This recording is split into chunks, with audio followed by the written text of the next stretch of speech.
வணக்கம். நீங்க பார்த்துட்டு இருக்கிறது ராகேஷுடன் வித் மீ ராகேஷ் ரகுநாதன். இன்னைக்கு நம்ம பார்க்க போறது ஒரு கிளாசிக் ட்ரெடிஷனல் ரெசிபி. இது நிறைய பேர் வீட்டுல பண்றது இல்ல, மறந்தே போச்சு. இதோட பேர் புடலங்காய் பிடித்தான். Okay, it's a very very nice healthy recipe அப்படின்னு சொல்லலாம். இதுக்கு வேணுங்கிற இன்கிரீடியன்ஸ் இந்த மாதிரி அந்த சின்ன புடலங்காய் ஒண்ணு வச்சுக்கோங்களேன். இது கிட்டத்தட்ட ஒரு 1/4 கிலோ இருக்கும். இதை நடுவுல கட் பண்ணி கோது எடுத்து இந்த மாதிரி கட் பண்ணி வச்சிருக்கேன். இந்த அளவுக்கு மெலிசா இருக்கணும். ஓகே, அப்புறம் ஒரு 2 டேபிள் ஸ்பூன் அளவுக்கு தேங்காய், 3 டேபிள் ஸ்பூன் அரிசி மாவு, 3 டேபிள் ஸ்பூன் கடலை மாவு, 1 டீஸ்பூன் மிளகாத்தூள், 1 டீஸ்பூன் பெருங்காயம், 1 டீஸ்பூன் மஞ்சள் தூள், ஒரே ஒரு பச்சை மிளகாய் சின்ன சின்னதா கட் பண்ணி, அண்ட் சம் கருவேப்பிலை. இது மிக்ஸ் பண்றதுக்கும் சரி, தாளிக்கிறதுக்கும் சரி, இது ரொம்ப ஈஸிங்க, ஒண்ணுமே கிடையாது. சோ ஃபர்ஸ்ட் என்ன பண்ணணும்னா, இந்த அரிசி மாவு இந்த பவுலுக்குள்ள, அப்புறம் கடலை மாவு, கொஞ்சம் உப்பு, எப்பவுமே நான் இதுல தான் வச்சிருக்கேன். உப்பு கொஞ்சம் உங்க தேவைக்கு ஏற்ற மாதிரி, கல் உப்பு யூஸ் பண்றதா புடிச்சு போடலாம் நீங்க. கொஞ்சம் மிளகாய் பொடி, பெருங்காயம், மஞ்சள் தூள், சின்ன சின்னதா கட் பண்ணி வச்சிருக்கிற பச்சை மிளகாய், கருவேப்பிலை நல்ல வாசனைக்கு, அண்ட் நம்மளோட தேங்காய். இது எல்லாத்தையும் நல்லா ட்ரையா மிக்ஸ் பண்ணிக்கணும். இதுல ஒண்ணுமே ஒரு இது கிடையாது. இப்ப நம்ம புடலங்காய் யூஸ் பண்ற மாதிரி நீங்க வேணும்னா வெந்தயக்கீரை கொஞ்சம் யூஸ் பண்ணலாம், இல்ல கேபேஜ் யூஸ் பண்ணலாம், இல்ல இதே புடலங்காவோட நீங்க கொஞ்சம் கீரை வேணாலுமே ஆட் பண்ணிக்கலாம். ஓகே, இது நல்லா இப்படி மிக்ஸ் பண்ணிக்கணும். மிக்ஸ் பண்ணிட்டு மெயினா கட்டி தட்டக்கூடாது. உங்களுக்கு அந்த 2 மாவு ஆட் பண்ணிருப்போம் இல்லையா, அரிசி மாவும் சரி கடலை மாவும் சரி, இது நல்லா மிக்ஸ் ஆகணும். மிக்ஸ் ஆனதுக்கு அப்புறம் இந்த கட் பண்ணி வச்சிருக்கிற புடலங்காய் இது இருக்கு பாத்தீங்களா, இத இதுல ஆட் பண்ணிக்கணும். ஆட் பண்ணிட்டு நல்லா மிக்ஸ் பண்ணிக்கணும். இதுல அந்த கடலை மாவு இதுல கோட் ஆகணும். அப்படியே ரொம்ப மொத்தையா இருக்கக்கூடாது.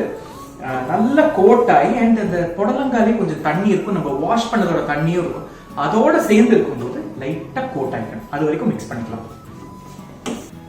இது இப்போ நல்லா நம்ம கையில ஃபிஸ்ட்ல போட்டு பிடிக்கணும். அதனாலதான் இதுக்கு பேரு பிடித்தான்.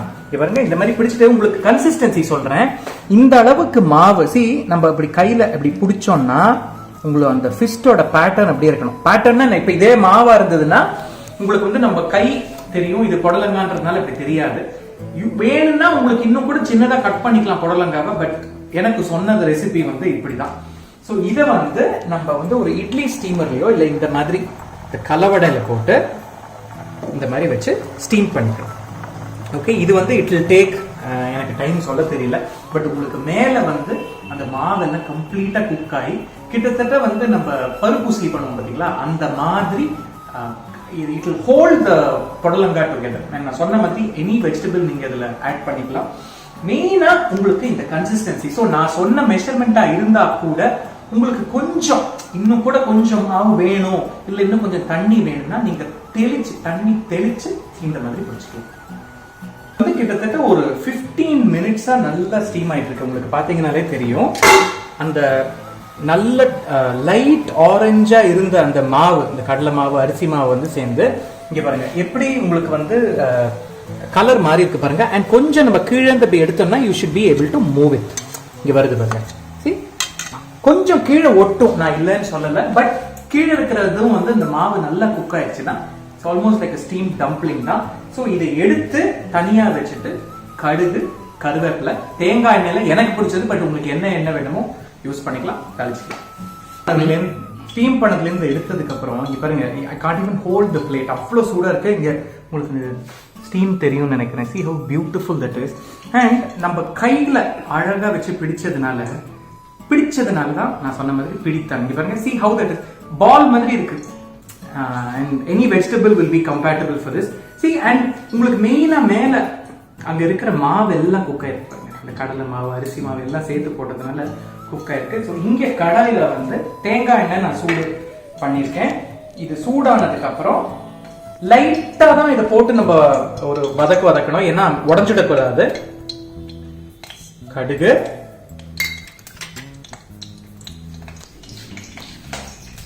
கடுகு வெடிச்சதுக்கு அப்புறம் கருவேப்பிலை அண்ட் இந்த வேக வச்சிருக்கிறத ஒன்னொன்னா ஆட் லடலடான்னு போட்டுடாதீங்க மொத்தத்தையும். just add it one by one. ஆஹா, இந்த கிச்சன்ல அந்த கடலை மாவும் இந்த தேங்காயும் சேர்ந்து ஒரு வாசனை ஒன்று வருது பாருங்க. It is amazing. இதை give it a good mix. சும்மா லைட்டா ஒரு தாளிக்கிறதுக்கு தான் இதை நீங்க மூடி வச்சு குக் பண்ணணும் ஒன்றும் அவசியம் கிடையாது. Just coat the sides with oil. கொஞ்சம் இதுலயும் வந்து குக் ஆகும். அந்த எண்ணெய் வந்து அந்த மாவோட சேர்ந்து பொரிஞ்சு வரும்போது அவ்வளோ நல்லா இருக்கும். ஸோ இதை நீங்க ஆஃப் பண்ணிடலாம். உடனே ஆஃப் பண்ணிட்டு இது சும்மா ஒரு வாசனைக்கு தான். I will taste it. என்ன பியூட்டிஃபுல்லா இருக்கு பாருங்க. See, look at that. You see that?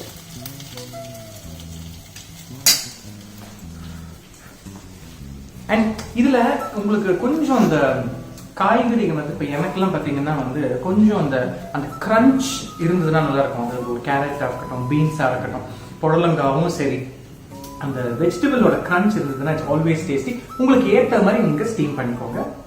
இப்போ I will try this. Wow,